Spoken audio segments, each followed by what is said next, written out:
दोस्तों, वीडियो देखने से पहले इस चैनल को सब्सक्राइब ज़रूर कर लें और साथ ही साथ इस नोटिफिकेशन आइकन को भी प्रेस कर लें ताकि चैनल पर जो भी नई इन्फॉर्मेशन अपलोड की जाए उसे आप देख सकें सबसे पहले।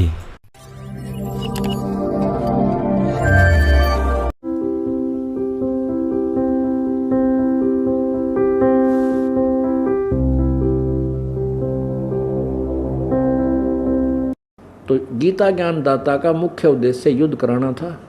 अर्जुन का मुख्य उद्देश्य था युद्ध से टलने के लिए ज्ञान में उलझा दिया उसको कि भगवान पाप लगता है, कर्म अच्छे करने चाहिए। इस तरह की जब कथा प्रारंभ की तो फिर वो शुरू हो गया, वेदों वाला ज्ञान देने लग गया। फिर उन्होंने सोचा वेदों वाले ज्ञान से तो मेरी पोल पाटेगी, साथ में उसने अपना भी मत प्रवेश कर दिया। गीता जी के ज्ञान में कई मंत्रों में स्पष्ट कहता है कि ये तो मेरा मत है और ये अलग से ज्ञान है, ये वेद ज्ञान है, और इससे इनसे भी और कोई और ज्ञान है वो तत्वदर्शी संत सुनाएंगे। तो पुण्यात्माओं, जो वेदों वाला ज्ञान है गीता में वो 100% सत्य है, और उसके विपरीत जो ज्ञान है गीता के ज्ञान से कुछ और घुसोड़ रखा उसने। जैसे तो युद्ध कर ले, तेरा पाप नहीं लगेंगे, तुम युद्ध कर अर्जुन, तुझे पाप नहीं लगेंगे, ये सब मैंने ही मार रखे हैं, तू पाप को प्राप्त नहीं होगा। और फिर वो पाप लगे। अब ये कंसेप्ट क्लियर हुआ कि गीता जी का ज्ञान श्री कृष्ण जी ने नहीं, श्री कृष्ण में प्रवेश करके प्रेत की तरह इस काल भगवान ने कहा। अब गीता जी को पढ़ेंगे तो ये बात ज्ञान कति क्लियर होगा, कंसेप्ट क्लियर हो जाएगा कि गीता जी का ज्ञान ब्रह्म ने कहा, सतगुण विष्णु अर्थात कृष्ण जी ने नहीं कहा। अब गीता जी के अध्याय नंबर 2 के श्लोक नंबर 37-38 में यह प्रमाण दिया है कि युद्ध कर ले अर्जुन। जैसा कि अभी सुना था कि यदि तू मारा गया तो स्वर्ग प्राप्ति होगी और जीत गया तो पृथ्वी का राज भोगेगा। और तुरंत ही कहा कि लाभ हानि को छोड़ के युद्ध कर, इस प्रकार तो युद्ध करने से तू पाप को प्राप्त नहीं होगा। अर्जुन, ये सब मैंने मार रखे, तो नियमत मात्र है।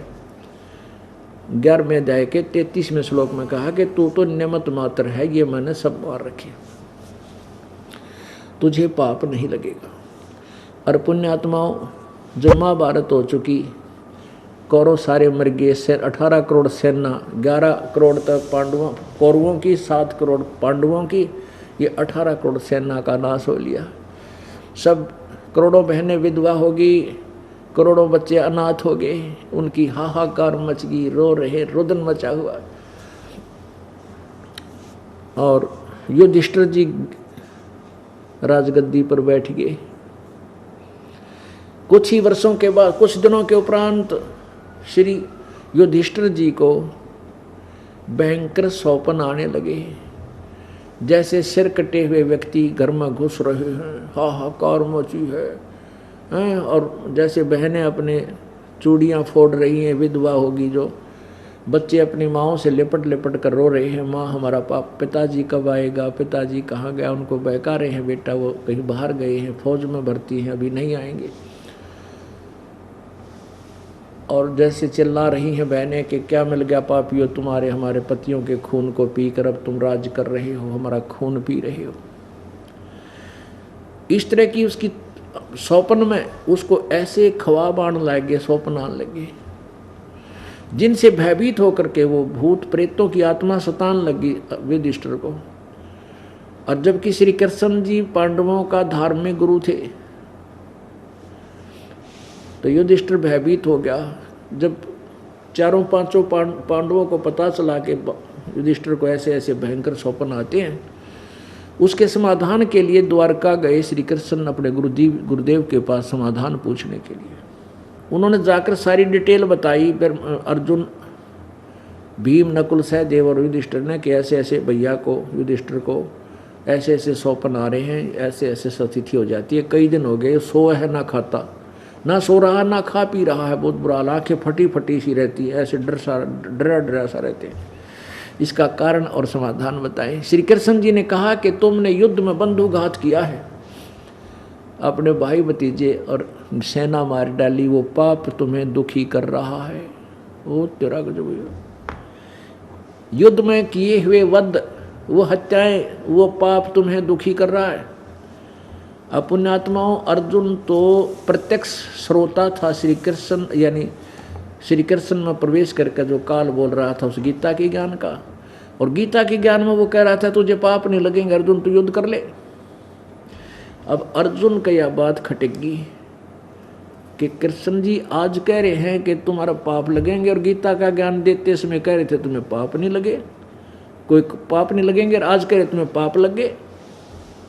अब वहां इसलिए चुप रहा कि कहीं अब मैं छेड़छाड़ कर दूं और कृष्ण जी को कह दूं कि आप युद्ध गीता के ज्ञान में दिनों को थे, वे पाप नहीं लगे, और युद्ध कर ले मैं मना करूं था नहीं, अब मैं तो चाहूं नहीं था, वे भिक्षा का अन्न भी खा करके मैं गुजारा कर लूंगा, अब मैं युद्ध नहीं चाहूं था, और इसने हमसे युद्ध करवाया, यही कहा कि तुम्हें पाप नहीं लगेंगे। और यदि अब मैं कह दूंगा तो मेरे भाई, अच्छा उसी समय श्री कृष्ण जी ने समाधान बता दिया था कि एक अश्वमेघ यज्ञ करो, और जिसमें सभी पृथ्वी के और स्वर्ग तक के देवताओं को निमंत्रण दो, तुम्हारे घर पर आकर खाना खाओ उस दिन, और एक शंख रखा जाएगा 5 मुंह का, पंचानन शंख रखा जाएगा ऊपर, अलग से एक सुसज्जित छटेज बना के कुर्सी ऊंची सी, उसके ऊपर एक 5 मुंह का शंख रखा जाएगा, ये बजा कर शंख ऐसे 5 मुंह वाला, और वो शंख यदि आवाज कर गया अखंड तो समझो तुम्हारी यज्ञ पूर्ण होगी, तुम्हारे दुख दूर हो सकेंगे, पाप नाश हो जाएंगे, यह संकट कट जाएगा। और शंख ने आवाज नहीं की सबके खाना खाने के बाद, तो फिर वो यज्ञ पूर्ण नहीं होगी, ये पहचान होगी इसकी। अब पूरी पृथ्वी के, जिसमें 12 करोड़ ब्राह्मण और 33 करोड़ देवता, 88,000 ऋषि और 56 करोड़ यादव वहीं पर खाना खाने के, क्यों रिश्तेदार थे आपस में, और भी अनाथ जीव सबको न्योता दिया गया, इतने आए हुए थे, इतना बड़ा पुण्य करवाया श्री कृष्ण जी ने, यानी धर्म यज्ञ के लिए बोला ऐसे, इतना उसमें करोड़ों रुपये लगने थे, करोड़ों रुपया लगना था। तो उस समय श्री अर्जुन ने सोचा यदि अब मैं श्री कृष्ण जी को कह दूंगा कि आप उसमें क्या कह रहे थे, अब कह रहे हो तुम्हें पाप लगे, क्या बोल रहे हो आप, तो मेरा भाई युधिष्ठिर ये समाधान नहीं करवाएगा, ये न्यों सोचेगा कि अर्जुन मेरे को स्वस्थ होने में प्रसन्न नहीं है, मेरा स्वस्थ होने में ये प्रसन्न नहीं है, और पैसे खर्च होते दिख इसलिए बीच में यो टोका टाकी कर रहा है, ये पैसा लगाना नहीं चाहता मेरे उपचार पे। अर्जुन की सोच ये थी कि कहीं ये सोच ना बैठे मेरा भाई और मैं भी टोक दूंगा इसने, और ये ऐसा धर्म का पक्का है अपने वचन का, इसने एक बार मन में न्यू सोच ली मैं उपचार नहीं कराऊंगा, मेरे भाई ने दुख हुआ है इस पैसा लगाने से, तो ये कभी उपचार नहीं कराएगा और मर जाएगा। इसलिए अपनी छाती में मुक्का मारकर, अर्थात अपने संतोष के दृढ़ कि कोई बात ना, उस बात ने तो पीछे देख लेंगे, एक बार भाई का समाधान तो हो जाए। तो स्वीकृति दे दी, प्रभु जो तुम आज्ञा दोगे वही होगा गुरुदेव। ऐसा ही किया गया, एक दिन निश्चित कर दिया कि उस दिन उस समय वहाँ स्थान धर्म यज्ञ किया गया, और उसमें बहुत 33 करोड़ देवता, 88,000 ऋषि, 9 नाथ, 84 सिद्ध, ये सभी वशिष्ठ मुनि जैसी तो भी वहाँ बैठे खाना खाने आ गए, और स्वयं श्री कृष्ण जी ने भी भोजन पा लिया, लेकिन वो शंख ने आवाज नहीं की। तब श्री कृष्ण जी से युधिष्ठिर जी ने कहा कि भगवान हमारे पाप बहुत गड़े हैं, और शंख बजा नहीं हमारा दुख दूर नहीं हो सकता, संकट नहीं कट सकते, हम पापी हैं, शंख नहीं बजेगा। श्री कृष्ण जी बोले भाई शंख तो बजेगा, पर इसको बजाने वाला नहीं पहुंचा यहाँ पर। अब श्री कृष्ण जी की इस वचन को सुनकर युधिष्ठिर कहने लगे, भगवान आपने, हे त्रिलोकपति, आपने खाना खा लिया और इतने महापुरुष मंडलेश्वर बैठे, ये ऋषि मैं ऋषि, इन्होंने भोजनाहार कर लिया, आपको थे इनके खाना खाने से शंख बजेगा? क्या इनमें कोई भी समर्थ नहीं है? कृष्ण जी बोला, नहीं, वो समर्थ जिससे ये शंख बजेगा वो आया ही नहीं है। उनका नाम बताए, ऐसे ऐसे दिल्ली के इस साइड में एक महात्मा रहते हैं, सुदर्शन नाम है, वाल्मीकि जाति में। उसको क्यों नहीं बुलाया? तो उसमें कहते हैं भीम बुलाया। भीम की ड्यूटी थी उस क्षेत्र में निमंत्रण देने की। अब भीमसेन से पूछा श्री कृष्ण जी ने कि आप ऐसे ऐसे उधर कोई एक संत बताया। युधिष्ठिर जी ने कहा कि श्री कृष्ण जी एक महापुरुष के बारे में बता रहे हैं, सुदर्शन नाम है, उनको न्योता नहीं दे पाए, क्या कारण रहा? भीम जी ने कहा कि जी न्योता तो मैं दे आया था, पर वो कुबोला आदमी है, वो बहुत गलत बोलिया, इसलिए मैंने उसको कह दिया तुम आवत आ जाइए, ना हो तो बेशक मत आइए, तेरे बिना के हमारी यज्ञ ना हो। अब श्री कृष्ण जी ने कहा कि बोला तू वो क्या बोला, मुझे बता तो देता है कि वह क्या है? श्री कृष्ण जी ने कहा उस संत के बिना ये सभी बैठे हैं ना जितने मंडलेश्वर, ये सारे नरक में जाने वाले हैं। आने वाले जन्म में इनके कोई पशु बनेगा, कोई पक्षी बनेगा। युधिष्ठिर, ये सुख की महिमा के भूखे, इनके पास यथार्थ ज्ञान भक्ति नहीं है। इस बात से युधिष्ठिर ने समझ सका कि भगवान इसे ऐसे महापुरुषों को महर्षि सद बैठे गोरखनाथ जैसे, और जो सागर पी लें सातों एक घूट में, अगस्त ऋषि जैसे बैठे, और उनको कह रहे हैं कि ये सब नरक में जाएंगे, इनकी साधना ठीक नहीं है। युधिष्ठिर सहम गया, कहने लगा भगवान मेरा संकट तो और बढ़ गया है। आपने ये इस मंडलेश्वरों के बारे में ये कह दिया कि अगले जन्म में पशु बनेंगे, फिर मेरा तो और दुख बढ़ गया। भगवान कृष्ण जी बोले भाई क्या तेरे यह बात मेरी सच्ची नहीं लगती, तुझे सत्य महसूस नहीं होती? युधिष्ठिर बोला भगवान ये तो मैं नहीं कह सकता कि आप असत्य बोल सकते हो, नहीं, लेकिन मेरी बुद्धि छोटी है, मेरी समानता को ना कि ये पशु पक्षी बनेंगे इसे महापुरुष। तब श्री कृष्ण जी ने अपना ऐसे आशीर्वाद भरा श्री हाथ ऐसे घुमा दिया उन मंडलेश्वरों के ऊपर जो बैठे थे वहाँ, बड़े बड़े आसना बने चौड़े हुए, 3-3 तिलक लगा के, दाढ़ी मूछ बढ़ा के।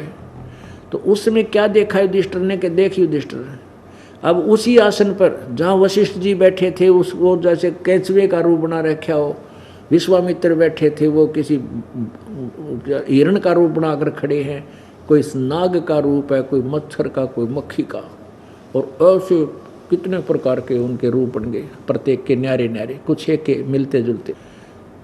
अब श्री युधिष्ठिर जी ने कहा कि भगवान अपनी लीला को बंद करो, मैं देख नहीं सकता इनकी ये दुर्गति। श्री कृष्ण जी ने कहा ये हकीकत है, लीला मत समझना। अभी अपने पुण्य को खाकर स्वर्ग में बैठे हैं देवता, वहाँ समाप्त करके वापस आएंगे, कोई गधा बनेगा, कोई कुत्ता बनेगा, कोई मुर्गा बनेगा, कोई खच्चर बनेगा, इनमें से। ऐसे ही परमात्मा कहते हैं कबीर साहब अपने सूक्ष्म वेद में, सुर नर मुनि जन 33 करोड़ी बंदे सभी निरंजन डोरी, और 3300 पर तलब है, कोई बकरा कोई बोक। ये 33 करोड़ देवताओं को भी काल का तलबाना है और जन्म मरण मृत्यु में ये रहेंगे, और कोई बकरा बनेगा, कोई बोक बनेगा। वही सूक्ष्म वेद बता रहा, वही प्रमाणित है, क्योंकि उनकी शास्त्र अनुसार साधना नहीं है। अब शास्त्र के अनुसार साधना नहीं है इनकी, ऋषियों में ऋषियों की, ये ई भी याद जच्चा ना किसी का। अभी ये भी कंसेप्ट गेल क्लियर करना पड़ेगा, क्योंकि ये जो दास प्रवचन सत्संग परमात्मा की सूक्ष्म ज्ञान सवसम वेद का विवरण साथ साथ दे रहा है, इसकी हम कैसेट तैयार कर रहे हैं और ये सीडी समाज में प्रवेश कर रहे हैं। तो जो नया भक्त सुनता सुनता आएगा और ये प्रवचन करके छोड़ दिया कि ये सभी ऋषि महर्षि शास्त्र विरुद्ध साधना करते थे, शास्त्र वेदोनुसार नहीं थी, तो ये बात उनका जचा नहीं, और ये सारा का सारा जो हमारा वचन पर वचन व्यर्थ हो जाएगा उसके लिए। इसलिए यहाँ एक कंसेप्ट ये क्लियर करना पड़ेगा कि इन ऋषि महर्षियों को कुछ भी ज्ञान नहीं था वेदों के बारे में। ये देखिएगा श्रीमद् देवी भागवत, गीता प्रेस गोरखपुर से प्रकाशित है। ये देखिएगा, संपादक हनुमान प्रसाद पोदार, चिमन लाल गोस्वामी, और ये है गोविंद भवन कार्यालय, मुद्रक प्रकाशक एवं मुद्रक गीता प्रेस गोरखपुर, गोविंद भवन कार्यालय कोलकाता का संस्थान गोरखपुर में। अब इसके हम 28 पृष्ठ पे ये देखिएगा, पृष्ठ नंबर 28 और संक्षिप्त देवी भागवत पहला स्कंद, और यहाँ से पढ़ेंगे।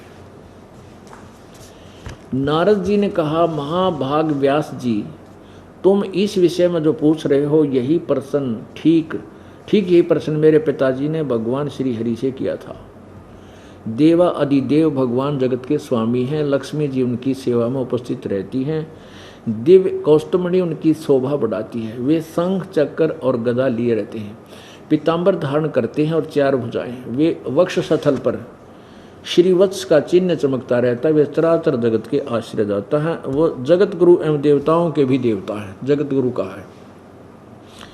ऐसे जगत प्रभु भगवान श्री हरि महान तप कर रहे थे, उनकी समाधि लगी थी। यह देखकर मेरे पिता ब्रह्मा जी को बड़ा आश्चर्य हुआ।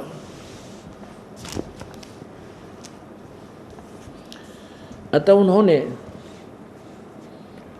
उनसे जानने की इच्छा प्रकट की। ब्रह्मा जी ने पूछा, प्रभु आप देवताओं के अध्यक्ष, जगत के स्वामी, भूत भविष्य एवं वर्तमान सभी जीवों के एकमात्र शासक हैं। भगवान फिर आप क्यों तपस्या कर रहे हैं और किस देवता की आराधना में ध्यान मगन है, यानी किस भगवान की भक्ति करते हो? मुझे असीम आश्चर्य तो ये हो रहा है कि आप देवेश्वर एवं सारे संसार के शासक होते हुए भी समाधि लगाए बैठे हैं। ब्रह्मा जी की विनत बातें सुनकर 28 पर ही ब्रह्मा जी के विनित वचन सुनकर भगवान श्री हरि उनसे कहने लगे, ब्रह्मन सावधान पूर्वक सुनो, मैं अपने मन का विचार व्यक्त करता हूँ। देवता, दानव और मानव सब यही जानते हैं कि तुम सृष्टि करते हो, मैं पालन करता हूँ, और संहार शंकर संहार क्या करते हैं। किंतु फिर भी वेद के पारगामी गुरु पुरुष अपनी युक्ति से यह सिद्ध करते हैं कि रचने, पालने और सार करने की योग्यता ये हमें मिली है, इसकी अधिष्ठात्री शक्ति देवी है, यानी दुर्गा है। ब्रह्मा जी, हम सभी शक्ति के सारे अपने कार्यों सदा सफल होते हैं आए हैं। स्वर्थ प्रत्यक्ष और परोक्ष दोनों ही उदाहरण में तुम्हारे सामने रखता हूँ। सुनो, यह निश्चित बात है कि उस शक्ति के अधीन होकर मैं शेषनाग की सैया पर सोता और सृष्टि जागने पर अवसर आते ही जाग जाता हूँ। मैं सदा तप करने में लगा रहता हूँ। तप, उस शक्ति के साथ शासन से मैं कभी मुक्त नहीं रह सकता। कभी अवसर मिला तो लक्ष्मी के साथ सुखपूर्वक समय बिताने का सौभाग्य प्राप्त होता है। मैं कभी तो दानों के साथ युद्ध करता रहता हूँ, राक्षसों के साथ। अखिल जगत को भय पहुँचाने वाले दैत्यों के विकराल शरीरों को शांत करना मेरा परम कर्तव्य हो जाता है। ये 29 नंबर चल रहा है, पृष्ठ 28 पहले पढ़ लिया। मुझे सब प्रकार से शक्ति यानी दुर्गा के अधीन होकर रहना पड़ता है। उन्हीं भगवती शक्ति का मैं निरंतर ध्यान किया करता हूँ। मैं उसी की पूजा करता हूँ, दुर्गा की। और ब्रह्मा जी, मेरी जानकारी में इन भगवती शक्ति से बढ़कर दूसरे कोई देवता नहीं है। अरे वाह, आ गया श्री विष्णु जी के ज्ञान का अंत। वो कहता है दुर्गा तो ऊपर कोई भगवान नहीं है, मैं तो इससे की पूजा करता हूँ और घोर तप करता हूँ।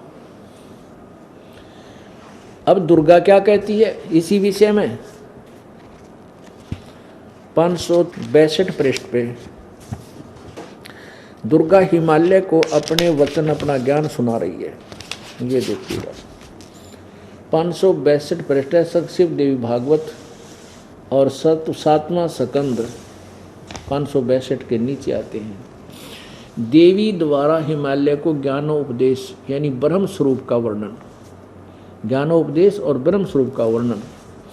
श्री देवी कहने लगी, पर्वतराज, इस प्रकार योग युक्त होकर मुझ ब्रह्म स्वरूपा देवी का ध्यान करें। अपनी भी विधि बता रहा है कि मेरी करना है तो ऐसे कर। यह ध्यान आसन पर भली भांति बैठकर ऐतो की भक्ति से के साथ करना चाहिए। और उस ब्रह्म का क्या स्वरूप है? अब देवी कहती है किसी और यानी ब्रह्म की भक्ति करो, उस ब्रह्म का क्या स्वरूप है यह बतलाया जाता है। जो प्रकाश रूप सबके अत्यंत सभी में स्थित, हृदय रूप गुहा में स्थित होने के कारण गुहाचर नाम से प्रसिद्ध और महान पद अर्थात परम प्राप्य है। वह समस्त प्रजा के ज्ञान से परे है, अर्थात जिसकी बुद्धि में किसी की बुद्धि में आने वाला नहीं है, यह तुम जानो। जो परम प्रकाश रूप है, जो सूक्ष्म से अत्यंत सूक्ष्म है, जिसमें संपूर्ण लोक और उन लोकों में निवास करने वाले प्राणी स्थित हैं, वही ये अक्षर ब्रह्म है, वही सबके प्राण है, वही सबकी वाणी है, वही सबके मन है, वही परम सत्य। अभी इन्होंने अक्षर ब्रह्म कहा है क्योंकि ना दुर्गा को ज्ञान ना विष्णु को ज्ञान, यानी वो जो ब्रह्म को कहीं अक्षर ब्रह्म कहते हैं, कहीं पर ब्रह्म कहते हैं, कहीं केवल ब्रह्म ही बोलती है। आगे देखना 563 पृष्ठ पर चल रहे हैं अब हम। वही अमृत अविनाशी तत्व सौम्य उस वेदने योग्य लक्ष्य का तुम वेदन करो, मन लगाकर उसमें तन्मय हो जाओ। सौम्य उपनिषद में कथित महान अस्त्र रूप धनुष लेकर उस पर उपासना द्वारा तीक्ष्ण किया हुआ बाण संधान करो और फिर भावनागुत चित्त के द्वारा उस बाण को खींचकर उस अक्षर रूप ब्रह्म को ही लक्ष्य बनाकर वेधन करो, लक्ष्य बनाकर वेधन करो। परवण ओम तो तीर है, ओम का तो जाप करे और जीव आत्मा करे, यो बाण है और ब्रह्म को उसका लक्ष्य कहा जाता है, यानी ब्रह्म की पूजा करनी है। उस एकमात्र परमात्मा को ही जाने, यानी इस ब्रह्म को टारगेट बनावे, ब्रह्म की पूजा करे लक्ष्य बनाकर, वो उस एकमात्र परमात्मा को ही जाने, दूसरी सब बातें छोड़ दे। यही अमृत रूप परमात्मा के पास पहुंचने का पुल है, पहुंचाने वाला पुल है। संसार समुद्र से पार होकर अमृत स्वरूप परमात्मा को प्राप्त कराने का ये सुलभ साधन है। जिस प्रकार के रथ के चक्के में आरे लगे होते हैं, इसी प्रकार शरीर की संपूर्ण नाड़ियाँ हृदय में व्यक्त होती है। ऐसे ऐसे अंतर्याम रूप से उस आत्मा का ओम के जाप के साथ ध्यान करो। ओहो, अंतर्यामी वर्तमान रहता है, उस आत्मा का ओम के जाप के साथ ध्यान करो। इससे अज्ञान में अंधकार से सर्वथा परे और संसार समुद्र से पार जो ब्रह्म है उसको पा जाओगे, तुम्हारा कल्याण हो। और वह ब्रह्म, वह सबका आत्मा ब्रह्म लोक रूप दिव्य आकाश में स्थित है। अरे वाह, और नीचे देखो, वह अमृत रूप ब्रह्म ही आगे, ब्रह्म ही पीछे, ब्रह्म ही दाहिने बाएं है, वही नीचे ऊपर फैला, वह संपूर्ण विश्व सर्वश्रेष्ठ ब्रह्म ही है। अब दुर्गा ने लाकर छोड़ दिया कि ये ब्रह्म ही पूज्य है, इसकी पूजा करो, इसका ओम मंत्र है। और विष्णु जी कह रहे हैं कि मैं दुर्गा तो ऊपर को भगवान ना जानता। अब आगे क्या बताया है कि 414 पृष्ठ पे ये कहा है कि सतयुग के ब्राह्मण यानी ऋषि महर्षि, सतयुग में ये वशिष्ठ जी, नारद जी और विश्वामित्र जी, ये कहते हैं सतयुग के ब्राह्मण वेद के पूर्ण ज्ञानी थे, विद्वान थे। अब तेरा के जो भैया, अब 414 पे क्या बताया है, प्रश्न नंबर 414, वही देवी पुराण संक्षिप्त देवी भागवत और छठा स्कंद पृष्ठ 414। जन्मे ने पूछा महाभाग, किस युग में कैसा धर्म का स्वरूप है? इस संपूर्ण विषय को विशेष रूप से बताने की कृपा कीजिए। व्यास जी बोले, नृप शार्दुल राजन, ये निश्चय है कि सतयुग में ब्राह्मण यही थे जो विश्वामित्र, वशिष्ठ जी, मनु जी, ये व्यास जी, ये सारे वेद के पूर्ण विद्वान थे। निश्चय है कि सतयुग में ब्राह्मण वेद के पूर्ण विद्वान थे। उनके द्वारा निरंतर भगवती जगदम्बा की आराधना होती थी। भगवती का दर्शन करने के लिए उनका मन सदा ललायित रहता था। अरे भला पुरुष, भले पुरुषो। और 563 पर दुर्गा कह रही है को तो ओम का जाप करो, दूसरा सब बातें छोड़ दो।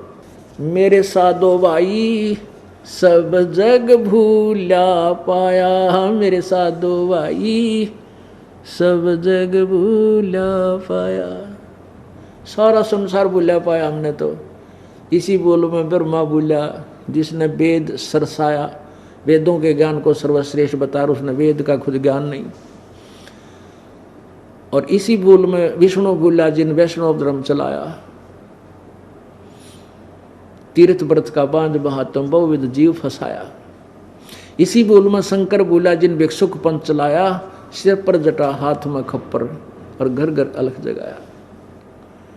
मेरे साथ दो भाई मैंने सब जग भूला पाया।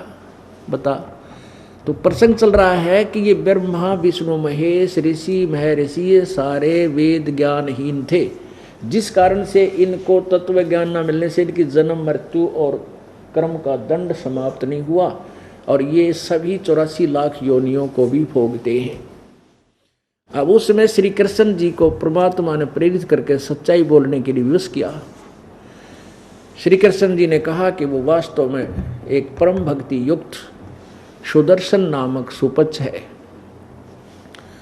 वो वाल्मीकि जाति में जन्मा है, वो तत्शास्त्र अनुकूल साधक है। और उसमें क्या था कि कबीर परमेश्वर पूर्ण ब्रह्म परम अक्षर परमात्मा द्वापर युग में करुणा में नाम से आए हुए थे, एक लीला कर रहे थे। जैसे कलयुग में कबीर नाम से आकर के 120 वर्ष रहे, ऐसे ही करुणा में नाम से परमात्मा प्रगट होकर के सहस्री राय थे, बालक रूप धार के, फिर बच्चे से बड़े हुए, धीरे धीरे फिर वो ऐसे। और परमात्मा उस समय वाल्मीकि एक भक्त भिक्षु था, उस वाल्मीकि के द्वारा उनका जैसे कलयुग में एक दुल्हे के द्वारा परवरिश होने का बहाना हुआ, उस समय एक वाल्मीकि के द्वारा हुआ। तो वाल्मीकि कहा करते थे परमात्मा को, वाल्मीकि, करुणा में वाल्मीकि। तो उसी जाति में उन्हीं के आसपास एक उनका मित्र था सुदर्शन, उनका भक्त हो गया था, वो सत साधना किया करते थे। उसको भी सुदर्शन जी को भी वहाँ सतलोक का दर्शन कराया था, फिर वापस छोड़ दिया था। तो वो सुदर्शन अपनी सत भक्ति करता था। तो भीम से कहा कृष्ण जी ने कि क्या तू उनको बुलाने नहीं गया महापुरुष को? भीम ने कहा मैं गया तो था, पर वो कुबोला आदमी है, गलत बोलिया मेरे थे। श्री कृष्ण जी बोले क्या कहा उस सुदर्शन जी ने, तुम्हारी वार्ता क्या हुई? भीम ने जाकर सुदर्शन जी से कहा कि महात्मा जी मैं राजा युधिष्ठिर का भीम भाई हूँ, भीमसेन मेरा नाम है, हम एक यज्ञ कर रहे हैं, आप वहाँ आइएगा, आप आमंत्रित हैं। अब वो परमात्मा के ज्ञान से परिचित सुदर्शन जी कहने लगे कि भीम तुम्हारे अन्न को खाकर नरक में मैं नहीं जाऊंगा। अरे भले आदमी हो, करोड़ों बहन रो रही हैं, करोड़ों बहन बच्चे अनाथ हो गए हैं, और उनके खून को पीकर तुम राज्य कर रहे हो। तुम्हारे अन्न को जो खाएगा वो सीधा नरक जाएगा, ऐसी गलती मैं ना करूं। और यदि मुझे लेकर चलना है तुम्हारी यज्ञ में तो 100 अश्वमेघ जो तुम आज करने जा रहे हो, ऐसी ऐसी 100 अश्वमेघ यज्ञों का फल मुझे दे तो मैं चलूं। थारा तो नाश होगा, वो तुम्हारा विनाश होगा, तुमने ऐसे जुल्म कर दिए और इस राज के टुकड़े के लिए, और 10 दिन के बाद तुम भी नहीं रहोगे यहाँ पर, तुमने भी जाना छोड़कर। इसको क्या सोचा तुमने? अब ये क्योंकि संत जेता मीठा बोलवा तेता संत ना हो, जो घना मीठा बोलो संत नहीं होता। संत तो कड़वी कुनीन खिलाया करे, रोग काटता है, यो राजी हो चाहे दराज हो। रोगी ने रोग कटवाना है तो कुनीन खानी पड़ेगी, ये कड़वी सत्य सुनना पड़ेगा। अब भीम का गुस्सा उठ गया। भीम ने सोची ये अच्छा निकम्मा हमें गलत बोल रहा है। कहने लगा बाबा जी आना होता जाइए ना, फालतू मत बोले, तेरा थोबड़ा तोड़ दूंगा। और मेरे को आदेश नहीं है भगवान कृष्ण का और मेरे बड़े भाई का, ना तेरा कचूमर काट दूँ भाई, तो इतना गलत बोल रहा है। अब राजा में अभिमान हो जाता, वो किसी की ना नहीं सुन सकता। परमात्मा चुप हो गए, ठीक है मूर्ख गिला के मूर्ख हूँ मैं। वो न्यू कह कहा गया। यह सारी वार्ता श्री कृष्ण जी को बता दी। श्री कृष्ण जी कहने से कहा कि मैं ऐसे बोला, वो न्यू बोले। श्री कृष्ण जी ने कहा तने ते एक पाप और इकट्ठा कर लिया, संत को दुखी कर दिया। कहते संत 57 कोटि पाप है, अनगन हत्या अत्र अपराधम। एक संत को दुखी करने का, सताने का इतना पाप है, जैसे अनगन हत्या कर दियो इतना अपराध लग जाता है तुझे। आपने महात्मा के वचन सुनकर वापस आ जाना था, फिर हमें बताना था। अब भीम का तो अभिमान था कि हमारे साथ श्री कृष्ण रहे, भगवान ना के भगवान, और हमारे यज्ञ में पूर्ण होने में क्या दिक्कत होगी। हाँ, फिर जब आँख खुली उनकी, जब कृष्ण जी ने भी रोटी खा ली, खाना खा लिया और कुछ ना हुआ, तब श्री कृष्ण जी ने कहा कि चलो मेरे साथ, तुम्हारा कल्याण उसी महापुरुष से हो सकता है। और नाक रगड़ दो उनके सामने, वो राजी हो जाए यहाँ आने के लिए। जबरदस्ती तो ठान की जरूरत को ना, फिर तो लाभ नहीं होगा। नाक रगड़ो, चलकर उसके क्षमा याचना कर अपने बोले हुए वचनों से, वो प्रसन्न होकर आएंगे तो बात बनेगी। अब उधर से सुदर्शन जी ने करुणामय जी अपने गुरुदेव से कहा कि गुरुदेव, पांडवों ने कोई यज्ञ किया है और वो मुझे बुलाने आए थे और मैंने उनको खरी खरी सुना दी। तो परमात्मा बोले भाई उनका यज्ञ पूर्ण ना हुआ है। कबीर जी बोले, यानी करुणामय जी कहने लगे, उनका यज्ञ पूर्ण को नहीं हुआ है और वह फिर आओगे तेरे आगे नाक रगड़ने, वह फिर आओगे भाई, इसी बात ना है।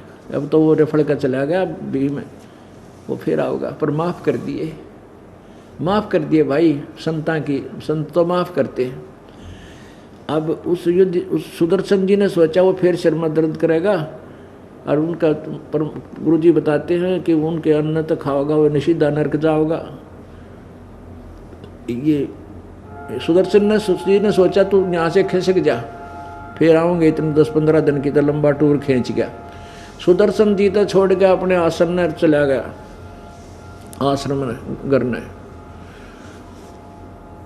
लंबा टूर प्रोग्राम बना के। और 5 पांडव और गेल्ला श्री कृष्ण साथ में एक रथ लेकर चले। रथ को छोड़ दिया 1 योजन दूर, 1 योजन दूर यानी 4 कोस की दूरी पे। वहां से नंगे पैरां चल पड़े, रथ पीछे पीछे आ रहा है खाली। वहां क्या किया, परमेश्वर ने सुदर्शन रूप धारण किया, करुणा में, यानी कबीर देव ने, परम अक्षर ब्रह्म ने, और सुदर्शन जी की झोपड़ी में बैठ गए। वहाँ जाकर श्री कृष्ण जी ने जाते प्रणाम किया, क्योंकि सामने बैठे वो मालिक। अब वो एकदम झुकी गर्दन श्री कृष्ण जी की, दंडोत प्रणाम किया, क्योंकि वो एक काम अड़ा पड़ा था। फिर देखा देखी पांडवों ने भी करना पड़ा, ये तो श्री कृष्ण प्रणाम कर रहे हैं। तब परमात्मा ने कहा सुदर्शन रूप में, सुदर्शन जी कहूँ मैं तो अच्छा रहेगा। सुदर्शन जी के ही रोल में मालिक बैठे थे। सुदर्शन जी ने कहा कि हे परवरदिगार, हे त्रिलोकीनाथ, दास के सामने आप क्यों मुझे शर्मिंदा कर रहे हो? आप तो महापुरुष हो, सर्वशक्तिमान हो, सर्वेश्वर हो। श्री कृष्ण जी बोले, भगवान आप तो मालिक हैं, आपने आपको छुपा रखा है, आप ही परमात्मा हैं। कृपा आप, ये पांडव हैं, इनकी यज्ञ में चलिए, ये आपको सादर बुलाने आए हैं। तो परमात्मा ने उस परमात्मा रूप में सुदर्शन जी ने कहा कि मैंने इस भगत से एक प्रश्न रखा था, वो शर्त मेरी पूरी करो। एक शर्त रखी थी तो मैं चलूँगा, नहीं तो मैं नहीं चलूँ। अब भीम ने कहा, भीम समझ गया क्या शर्त थी। श्री कृष्ण जी ने बोला, प्रभु आपकी क्या शर्त थी कि 100 अश्वमेघ यज्ञ का फल तुम्हें दिया जाए पांडवों की तरफ से। तो परमेश्वर आप ही की वाणी है सूक्ष्म वेद में, संत मिलन को चालिए तजमाया अभिमान, और जो यज्ञ कदम आज्ञा रखे ओ हे यज्ञ समान। आज ये दास द्वारकाधीश और मैं इनका रिश्तेदार, और ये बच्चे आपके, अब इनका ऐसा काम अड़ गया, सारे देश में तो बेइज्जती होगी, और इतना खर्चा हो गया, और दुख न्यों इनके सिर पर रखा। इनके दिल में जरा सा भी अभिमान नहीं है। आप अंतर्यामी है, झाँक कर देख लो परमात्मा। और ऐसे अतिआधीन होकर के जो आपके दरबार की तरफ प्रस्थान करता है, एक कदम का आप कहते हो 100 यज्ञ का फल मिलता है। अब 4 योजन तक हम नंगे पैरों पैदल आए हैं, और जहाँ से हम चले वो रथ से, वहीं से आप काउंट कर लो परमात्मा कितने कदम बने हैं। आपने 100 यज्ञ आप रख लो, शेष समय दे दो, आप हमारा उद्धार हो, हमारे पास रहे। तो कहते हैं साधु भूखा भाव का धन का भूखा ना, और जय कोई धन का भूखा हो वह संत भी नहीं, वो साधु नहीं। इस बात को सुन के भगवान प्रसन्न हुए और श्री कृष्ण जी के साथ चलने को तैयार हो गए उनके साथ। तब जब पहले भीम आया था ना, वो एक तालाब में स्नान करके आया था, और उस तालाब में जब उसने स्नान किया, कहते हैं उसके पैर भी ना टिके थे। और वो क्या था, कुंभकर्ण की खोपड़ी थी। ये शरीर के सिर के ऊपर ना एक कैप सी लगा रखी है भगवान ने, न्यारी उतर जाए या कति, वो खोपड़ी बोल रहे खप्पर का है इसको। तो परमात्मा ने कहा, कबीर रूप में, सुदर्शन रूप में परमेश्वर ने कहा कि भाई भीमसेन, या मेरी सुमरनी तार के दिए, माला टंग रही थी खुट्टी पे, ले चल तुम्हारे साथ चलूंगा। अब भीम उस माला ने तारण गया, अच्छी मोटी मणिया की थी, लेकिन माला इतनी ताकतवर नहीं होती कि ना उठे भीम कैसे योद्धा था जिसने हाथी फेंक दिया आसमान में।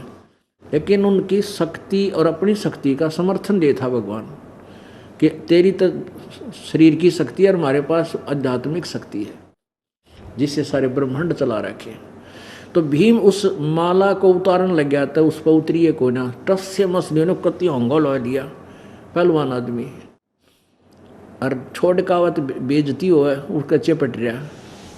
तो परमात्मा बोले रहा क्या हो गया भाई पहलवान, जब तक तू डींग मारे था कि युद्ध के हुए जीत लिया, एक का मारूं था लठ गदार 20 मरे थे, इब कहाँ इतनी शक्ति, या 200 ग्राम या पाइया की माला ना उतरती तेरे ते जान गया कि तो समझ गए तेरी फ्यूज करना चाहे थे, पेंचर कर दिया उसकी अभिमान में रहा खया।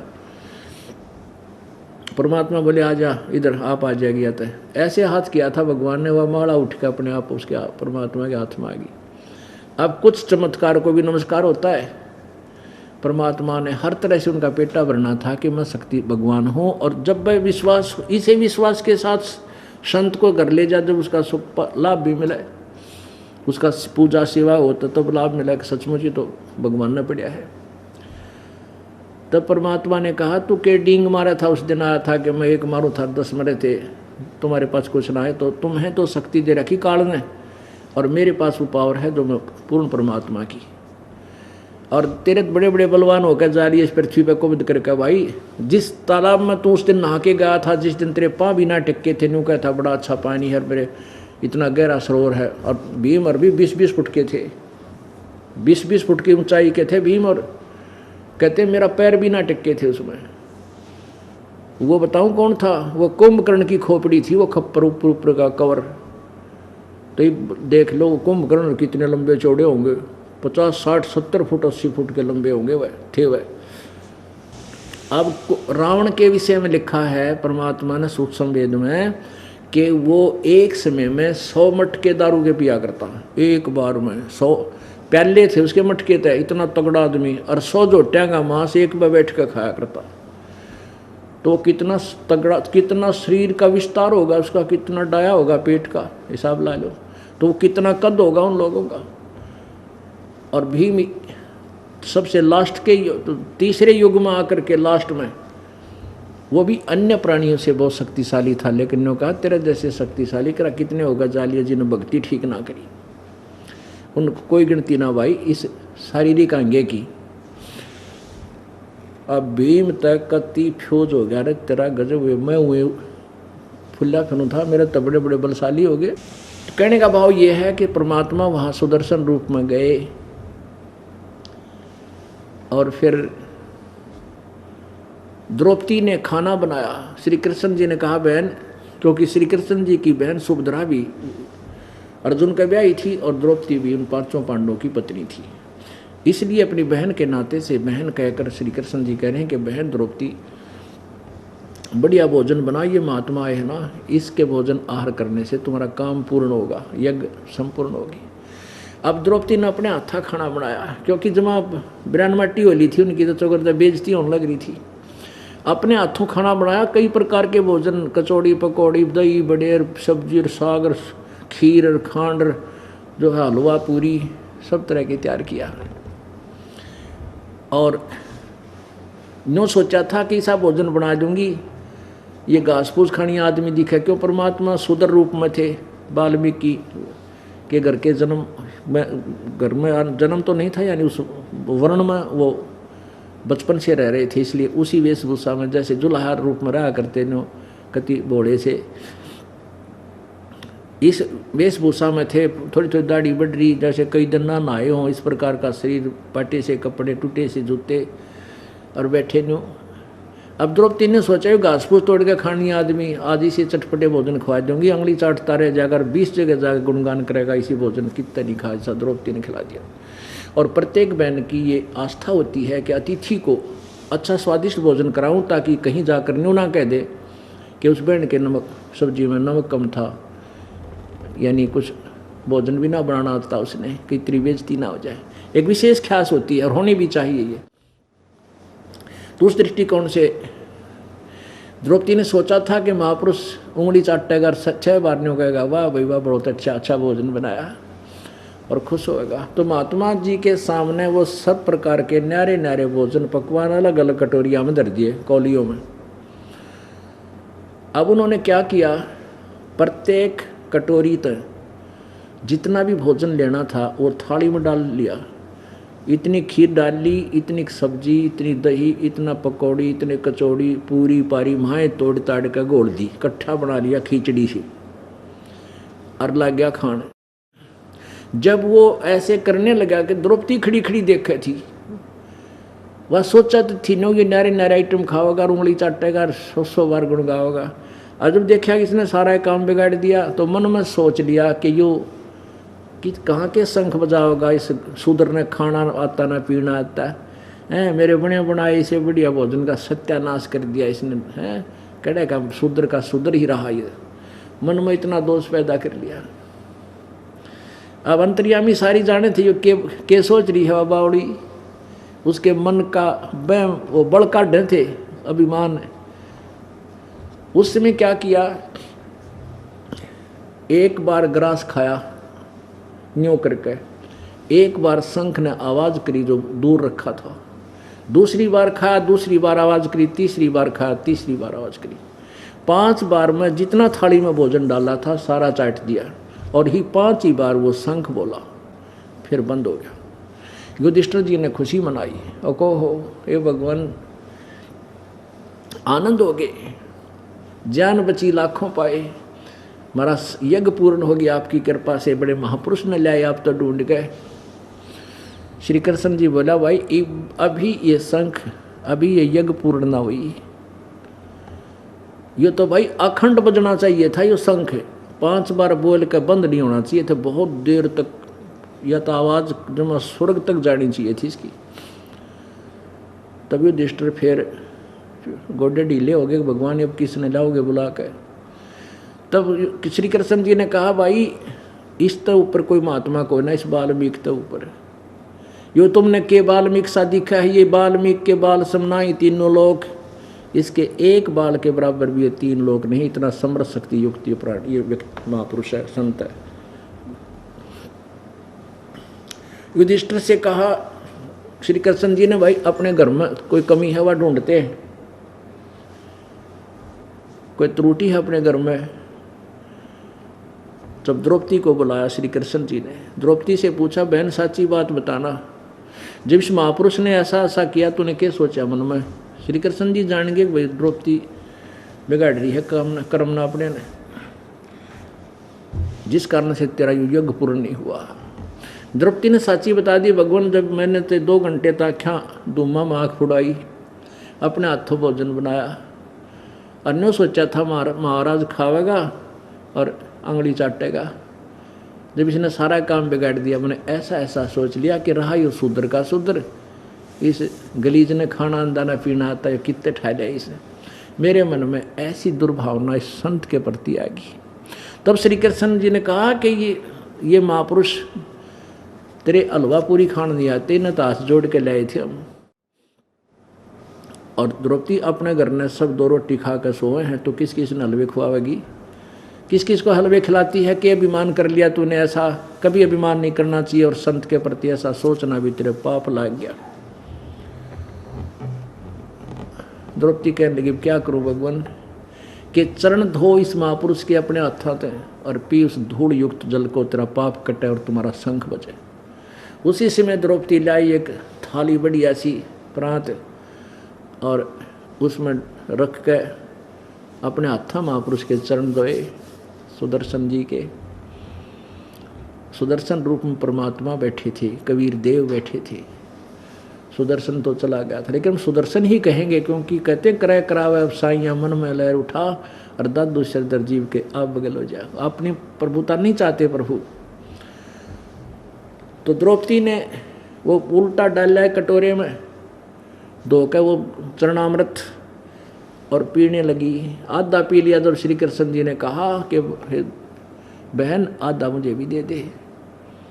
श्री कृष्ण जी ने बेरा था ये और तब पीऊँ गोना क्षत्रिय बैठे सारे, और ये नहीं टोकूंगा तो ये फिर को पाप के भागी बन जाएंगे। ने बोला कि बेबे मुझे भी दे दे बहन, मेरा भी कुछ उद्धार हो। आधा श्री कृष्ण ने पिया, आधा द्रौपदी ने। तो यहाँ परमात्मा कहते हैं, सूक्ष्म वेद में गरीबदास जी कहते हैं, उस चूड़े का चरणामृत पिया थारे कृष्णचंद्र करतारा, जिसने तुम एक वाल्मीकि कहो थे और शूद्र जाति का कहो थे, उसके चरणा का चरणामृत तुम्हारे श्री कृष्णचंद्र करतार ने, तुम्हारे भगवान ने उसके चरणों का चरणामृत पिया। और फिर वो शंख बजा, स्वर्ग तय धुन गई। सारी पृथ्वी के ऊपर जितने भी वृक्ष थे, फूलदार थे, सब में बाहर आ गई और फलों से लदपद हो गए। बोलो सतगुरुदेव। परम पिता परमात्मा पूर्ण ब्रह्म सारी सृष्टि के रचनहार कुल मालिक कबीर देव, कबीर प्रभु, कबीर परमेश्वर अपनी प्यारी आत्माओं को अपने यथार्थ स्थान सतलोक के विषय में और सदग्रंथों के विषय में जानकारी देने के लिए स्वयं ही तत्वदर्शी संत रूप की भूमिका करने के लिए कुछ समय के लिए इस काल लोक में आते हैं। पुण्यात्माओं, आप सुबह के सत्संग में सुन रहे थे कि गीता जी का ज्ञान किसने कहा। गीता जी का ज्ञान क्लियर करने के लिए किसने कहा? ढेर सारे प्रमाण देने पड़े, ये प्रूफ देने पड़े। उसी का प्रसंग चल रहा है कि जैसा कि युधिष्ठिर जी को ऐसे भयंकर स्वप्न आने लगे जिससे वो भयभीत रहते थे, उसको ऐसे प्रेत दिखाई देते थे, प्रेत आत्माएं जिनके शीश कटे हुए हों और वो घर में घुस रहे हों, हाहाकार मच रही हो। और उस संकट के निवारण के लिए उन्होंने अपने गुरुदेव भगवान श्री कृष्ण जी से प्रार्थना की। श्री कृष्ण जी ने उनको समाधान बताया कि तुम एक यज्ञ करो, और यज्ञ के लिए बताया कि एक अलग से 5 मुंह का, 5 मुख का, पंचमुखी एक शंख रखो अलग से, और उसमें सभी देवता, ऋषि, महर्षि, सिद्ध और अन्य जनता सभी को धर्म भंडारे के लिए, यानी धर्म यज्ञ भंडारा में जीवने के लिए, आहार करने के लिए आमंत्रित करो, ऐसा समाधान होता है। तो ऐसा किया गया। सभी ने भोजन खा लिया, शंख नहीं बजा, अर्थात उनका 3 ताप भी नहीं नष्ट हुआ। न श्री कृष्ण जी से, न श्री कृष्ण जी के आहार करने से या उसके आशीर्वाद से, और न ही 88,000 ऋषियों के आहार से व भोजन करने से, ना 33 करोड़ देवताओं से, ना 9 नाथ 84 सिद्धों से, किसी से भी वो 3 ताप का जो कष्ट था, संकट था, दूर नहीं हुआ। 3 ताप के अंदर एक ताप ये भी है जो किसी देव का रुष्ट हो जाना या भूत प्रेत पितरों का के द्वारा सताया जाना। तो वो संकट भी किससे दूर हुआ? उस शास्त्र अनुकूल साधक से, सुदर्शन जी से, जो कबीर देव की, कबीर परमेश्वर की सत्य भक्ति कर रहा था, परमेश्वर कबीर जी की साधना कर रहा था। वैसे तो ये निष्कर्ष आपके सामने आ चुका है कि कबीर परमेश्वर जी ने सुदर्शन रूप धारण करके और स्वयं ही वहाँ पांडवों की यज्ञ में जाकर के आहार किया तो वो शंख बजा था।